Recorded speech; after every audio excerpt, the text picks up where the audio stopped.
5 menit sebelumnya, tampak sebuah mobil sedan BMW telah tiba di parkiran rumah sakit. Setelah mengabari sang papa, Melanie malah lebih memilih ke rumah sakit. Apalagi ia diperkuat oleh info dari papanya jika hanya Pak Arkara wakil perusahaan yang telah berada di rumah sakit. Harapannya begitu besar, bukan untuk mengambil perhatian Eka, namun seperti itulah diri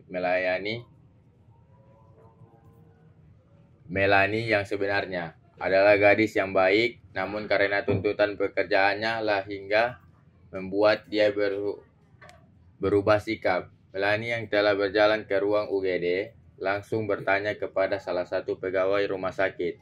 Hal yang pertama, setelah mendapatkan info ruangan yang ia maksud, maka Melanie bergegas tanpa memikirkan keberadaan Eka saat ini. Karena naluri dari dalam dirinya lah yang menuntunnya untuk segera menjenguk dan keingintahuannya tentang kondisi anak Pak Sanjaya yang menjadi korban kebakaran. Cleaning service. Apa? Melanie terdiam, mendengar dua kata di dalam ruangan. Dengan sendirinya, ia pun mundur selangkah. Dadanya terasa sesak dan mencoba menahannya. Emosinya yang tiba-tiba muncul setelah mendengar yang dikatakan oleh orang-orang dalam ruangan. Melanie berdesis ketika menebak pasti orang yang sedang berusaha berpikir jernih dan berusaha menahan emosinya yang telah memuncak. Ingin rasanya ia masuk ke dalam, menghardik semua orang yang berada di dalam dan mengungkapkan siapa Eka sebenarnya. Namun, jika ia melakukan hal itu, apakah Eka akan membenarkan apa yang ia lakukan? Jangan-jangan, pikirkan Melanie kini semakin kacau, masih berkuat dengan berbagai macam pertanyaan yang menderanya. Maka sambil berusaha mengatur nafasnya yang tersengal, ia pun memilih untuk diam sejenak, bersandar di dinding rumah sakit, di samping pintu masuk, mendengarkan semua yang dikatakan di dalam ruangan. Hatinya terasa sakit. Dihina seperti itu, dicerca seperti tak punya harga diri. Ingin rasanya Melanie masuk ke dalam, namun kembali lagi, ia takut jika kondisi berkata lain. Kondisi di mana justru Eka malah balik marah kepadanya. Pikirannya berkecamuk antara menginginkan membantu, andai saja ia diberikan kesempatan. Ingin rasanya ia menjadi sandaran dari kesalahan pria itu terhadap orang yang menghinanya. Ya, Melanie berpikir sejenak. Alangkah baiknya ia melakukan hal yang jauh lebih baik dengan menunggunya keluar dari ruangan dan menemani Eka selama seharian. Karena mungkin Eka menahan keinginannya dan berulang kali juga Melanie memaki dalam hati, menyalahkan Eka yang sama sekali tak melakukan perlawanan di dalam.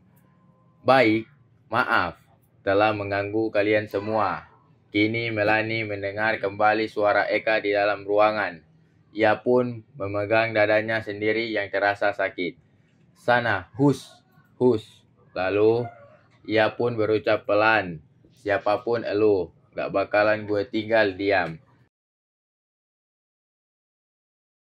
Telah melecehkan Pak Arkarna. Tunggu pembalasan gue. Gumamnya lalu ketika mendengar suara langkah kaki keluar dari ruangan. Segera Melanie meninggalkan tempatnya menjauh dari situ. Setelah merasa telah jauh dari tempat sebelumnya, menatap dengan penuh haru. Sang pria berjalan dengan wajah tak mudah ditebak olehnya. Dan sepertinya pria itu tak sadar jika Melanie berada tak jauh darinya. Melanie yang bersandar di dinding masih sabar menunggu pria itu mendekat ke arahnya. Lalu, sampai kapan kamu bisa kuat dihina seperti itu, Pak Arkarna yang terhormat? Eka menghentikan langkahnya, kemudian menoleh dan menempati Melanie bersandar di dinding sambil melipat kedua tangan di dada. Oh, hai Mel. Eka mencoba tersenyum. kemudian mendekati gadis itu. Udah lama. Melanie tak menjawab, malah beranjak dan mereka saling mendekat. Masih kuat ya? Melanie malah melempar tanya kepada Eka. Biarkan mereka seperti itu. Mel, jawab Eka tersenyum. Melanie menarik nafasnya dalam-dalam, tak habis pikir dengan yang dipikirkan oleh Eka. Bisa-bisanya menahan rasa dihina seperti itu. Masih mau di sini? Masih mau berdiri di sini? Atau kamu mau kemana, Ar? Jawab Eka membuat Melanie hanya bisa menarik nafasnya dalam-dalam lagi. Lalu menggeleng-gelengkan kepalanya di hadapan pria itu. Eka hanya tersenyum melihat wajah kesal gadis itu. Mau bareng? Eka bertanya. Dan tentu Melanie mengangguk tanpa membalas senyumannya. Melangkah bersama tanpa bicara dan Melanie tanpa diam berada di samping pria itu. Setelah memesan semuanya, kini Melanie mencoba mengajak Eka untuk mengobrol. Mencoba menghibur pria itu yang telah dihina di ruangan tadi. Gimana rasanya dihina kayak tadi? Ar, tanya Melanie sambil memutar-mutar di ringkin strawnya di gelas yang berisikan jus. Udah biasa kok. Phew, Melanie hanya bisa menghela nafas. Bagaimana kondisi anak Pak Sanjaya di ruangan tadi? Tanya Melanie selanjutnya. Ya, belum sadarkan diri sih, jawab Eka. Oh, sangat sedikit yang mereka bicarakan. Dan tanpa kini Eka sedang menatap ke jalan, sedang memikirkan banyak hal. Hingga ia pun menoleh ke Melanie, menatap wajah cantik gadis itu yang begitu mencemaskannya. Mel, ayahku, Ma, yang lainnya kenapa belum tiba di RS ya? Tanya Eka, yang sebetulnya sejak tadi menunggu rombongan petinggi perusahaan. Namun, hingga ia keluar dari ruangan, masih juga belum nampak satupun dari mereka yang bisa membantu Eka untuk membungkam semua orang yang menghina tadi. Tadi sih, Melanie nelpon papa, tapi mereka kejebak macet. Tapi udah menuju ke sini, si Ar. Kenapa gitu? Enggak, hehehe. Enggak apa-apa. Tunggu aja. Entar lagi bakal nyampe kok. Jawab Melanie membalas tatapan Eka dengan senyuman. Lama Eka tampak berpikir. Apa tuh? Tanya Melanie. Kamu mau membantuku enggak?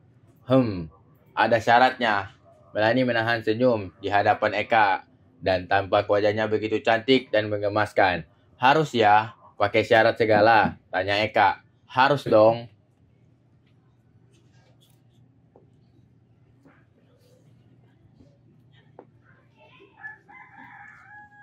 Ya sudah, gak jadi. Kata Eka membuat Melanie membelak. Dan langsung cemberut di hadapan Eka. Ah, kamu mah gak asik jadi cowok. Terus gimana dong? Lagian syaratnya gak berat kok. Ujar Melanie sambil memanyumkan. Ya sudah, apa syaratnya?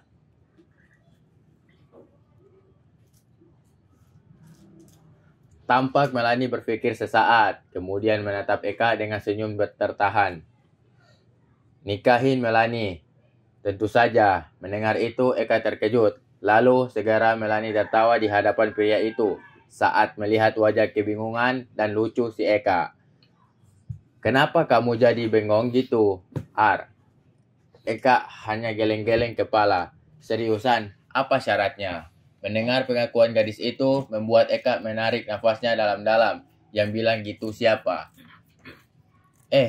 Melanie langsung gelapan dibalas seperti itu sama Eka.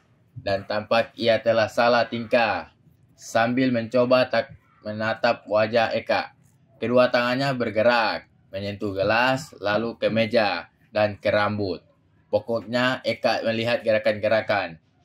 Kamu kok jadi bingung gitu? Eka akhirnya tertawa membuat Melanie langsung cemberut. Lagian kamunya...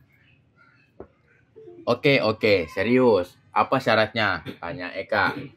Ajakin Melanie dinner lagi. Gimana? Deal. Eka segera menjawabnya, membuat Melanie akhirnya tersenyum. Gitu dong. Ya sudah, sebutkan apa.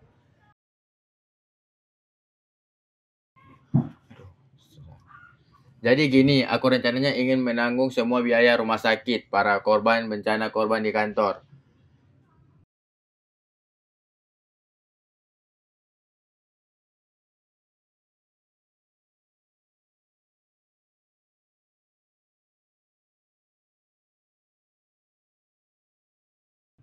Bisa, jawab Melani dengan cepat. Mungkin kita berdua ketemu sama kepala rumah sakitnya. Dan nanti biar kamu aja yang mengatakan semuanya. Dan aku cukup diam di samping kamu. Gimana? Oke, sekarang?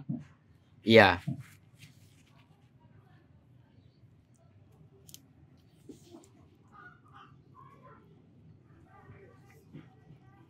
Bentar, habisin dulu minumannya, jawab Melani. Sambil menyedot semua isi dalam gelas minumannya. Eka hanya menghabiskan setengah, lalu beranjak berdiri. Aku bayar dulu di kasir. Sip.